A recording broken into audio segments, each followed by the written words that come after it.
memang menjadi adil itu menjadi tidak gampang karena sangat subjektif. Karena itulah himbauan saya memang jangan terlalu mudah untuk menerapkan pasal-pasal pidana terhadap apapun di Republik ini, kecuali kejahatan absolut yang saya katakan tadi, yaitu mala in se.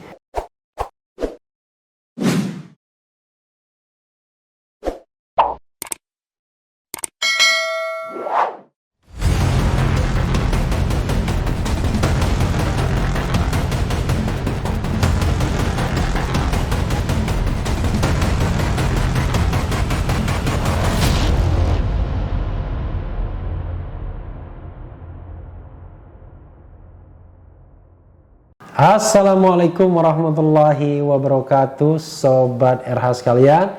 Jumpa lagi kita di channel yang keren ini, Keren Cadas. Saya mau membacakan soal kritik nih, PA 212 ya, Persaudaraan Alumni 212, sebagaimana dilansir oleh CNN Indonesia. Biasa nih soal keadilan ya bisa benar bisa tidak, tapi kita bacakan ya. PA 212 kritik polisi soal beda nasib Raffi Ahmad dan Rizik ya. Tapi kita bacakan dulu ya. Jakarta, CNN Indonesia. Wakil Sekretaris Jenderal PA 212 Nopel Bamukmin mengkritik pihak kepolisian yang tak menetapkan status tersangka kepada pesohor Raffi Ahmad dan Komisaris Utama PT Pertamina Persero Basuki Cahaya Purnama alias Ahok usai menggelar pesta beberapa waktu lalu. Ia membandingkan dengan kasus Imam Front Pembela Islam FPI Rizik Syihab yang langsung ditetapkan sebagai tersangka oleh kepolisian imbas kasus kerumunan di Petamburan, Jakarta dan Megamendung, Bogor. Seharusnya Raffi Ahmad dan Ahok harus dapat hukuman yang sama dengan Habib Rizik, kata Novel kepada cnnindonesia.com Selasa 19 Januari. Novel mengaku heran mereka yang dianggap sekutu dan pendukung dari rezim saat ini tak ada yang diproses hukum karena dugaan pelanggaran protokol kesehatan COVID-19. Justru sebaliknya, para lawan-lawan politiknya sampai dilakukan kriminalisasi dan dicari-cari kesalahannya. Dan semua kelompok rezim selalu mendapatkan pembelaan, maka menambah daftar panjang bobroknya hukum di rezim ini, kata Novel.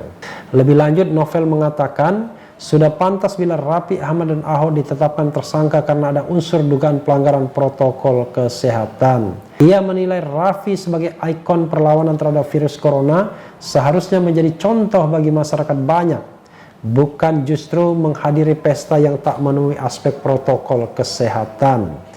Kelompok rezim ini tak satu pun diproses hukum, akan tetapi terhadap lawan politiknya sampai kriminalisasi dilakukan, kata dia.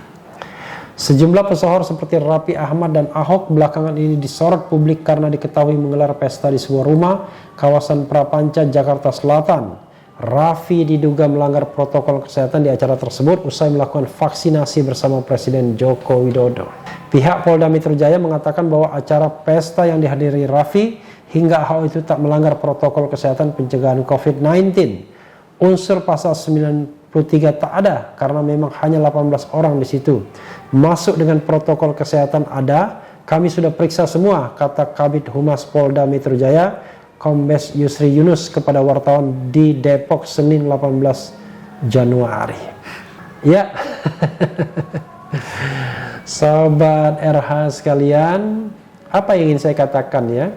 Memang kasus Petamburan dan ini tidak bisa disamakan. Pastinya kita harus jujur ya, tidak bisa disamakan. Karena kasus Petamburan itu memang banyak orang yang datang, Megamendung juga banyak yang datang.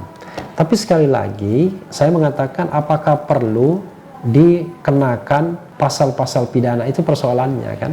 Seharusnya kan dengan denda, dengan peringatan tidak mengulangi lagi perbuatannya, dengan hukuman lain ya, itu sudah selesai harusnya. Apalagi Habib Rizik kan sudah mengatakan membatalkan semua kegiatan dan dia bahkan menghimbau untuk mematuhi protokol kesehatan. Artinya sesungguhnya dia bisa digunakan sebagai kekuatan campaign ya, protokol kesehatan. Kalau masalahnya hanya protokol kesehatan.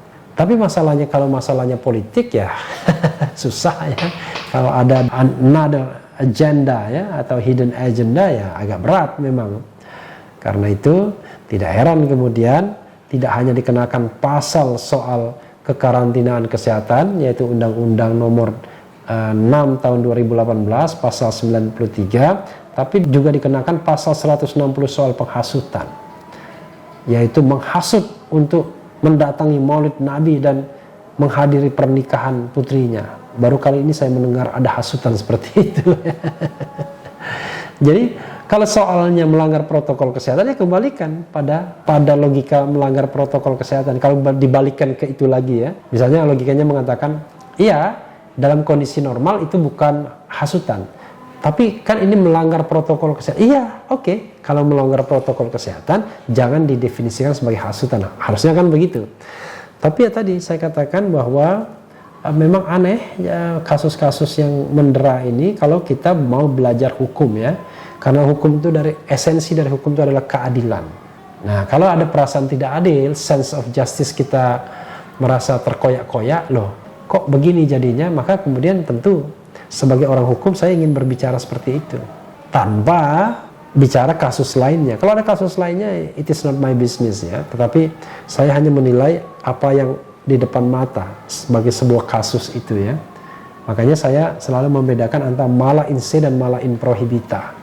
Kalau tindak pidana itu cuma karena melanggar aturan tertentu dan lain sebagainya, harusnya ada cara lain instead of ketimbang memenjarakan. Ya, misalnya denda ya, atau hukuman minta maaf dan lain sebagainya, itu sudah merupakan sebuah hukuman yang menurut saya justru jauh lebih mendidik, tidak menimbulkan dendam ya. Oke, itu satu sisi.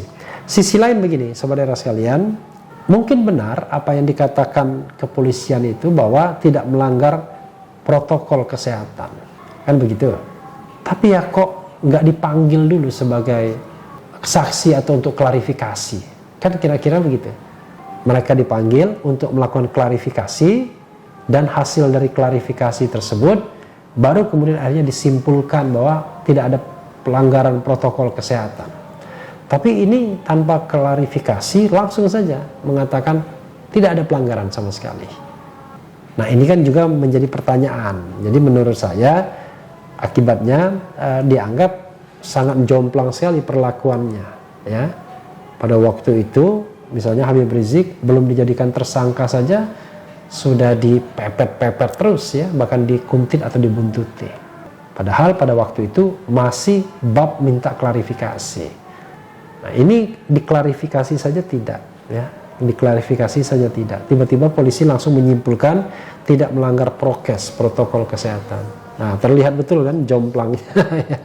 Tapi ya itulah, ini memang tantangan ya bagi pihak aparat penegak hukum agar kedepannya jadi lebih equal dalam memperlakukan kasus yang serupa walaupun tak sama. Karena sama-sama judulnya adalah pelanggaran protokol kesehatan. Sehingga sense of justice masyarakat itu tidak terganggu, nalar publik tidak terganggu, logika publik tidak tercederai karena dianggap ada perlakuan yang berbeda.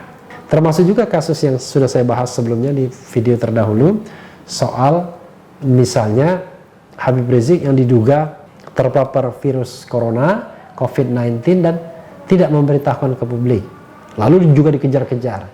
Ternyata baru saja kita mendapatkan konfirmasi Menteri Perekonomian Airlangga Hartarto juga kena COVID juga dan tidak memberitahukan ke publik juga. Padahal kalau kita bicara tentang tingkat pergerakan, bahaya dan lain sebagainya kan sama saja. Artinya ini juga bisa membawa bahaya ke orang lain, ya ini juga bisa. Tapi mungkin ada alasannya mengatakan mungkin ya, oh enggak, kalau itu kan sudah dilakukan karantina kesehatan dan lain sebagainya. Kita kan tidak pernah tahu apakah memang ada kegiatan seperti itu yang terpantau ya. Sementara di sisi Habib Rizik paling tidak dia beristirahat di rumah sakit. Kira-kira begitu. Nah, Sobat RH sekalian, memang menjadi adil itu menjadi tidak gampang karena sangat subjektif. Karena itulah himbauan saya memang jangan terlalu mudah untuk menerapkan pasal-pasal pidana terhadap apapun di Republik ini. Kecuali kejahatan absolut yang saya katakan tadi, yaitu mala in se. Pemerkosaan, perampokan, penjamretan, pembunuhan, apalagi pembegalan, korupsi, teroris, nah itu bolehlah. kita tidak berdebat lagi, mereka harus ditindak, ya. Negara harus sangat tegas terhadap kejahatan seperti itu. Tapi kalau yang pelanggaran protokol kesehatan, ya kan, ujaran kebencian, penghinaan dan lain sebagainya, itu kan masa ancaman hukumannya lebih gede dibandingkan koruptor, ya kan? Pernah ketua umum partai dihukum hanya kurang dari 1 tahun saja, padahal korupsi adalah extraordinary crime. Tapi mereka yang dianggap melakukan ujaran kebencian jauh lebih besar hukumannya, ya. Padahal kita harus proporsional dalam menegakkan hukum. Mudah-mudahan ke depan akan jauh lebih baik, ya. Karena doa saya dengan nanti dilantiknya Kapolri yang baru bisa membawa angin perubahan yang luar biasa bagi aparat keamanan, aparat kepolisian agar bertindak jauh lebih promoter, ya, profesional, modern dan terpercaya. Nah, wujudkan itu, jangan hanya sekedar slogan. Yang penting tetap di channel ini, karena di channel ini Anda akan dirayu, ditipu, dibaperin, dicecar, diuber pula di jalur khusus. Karena channel ini adalah channel yang mengancam, memeras dan membenci. Jangan lupa subscribe, like, comment, and share. Ciao.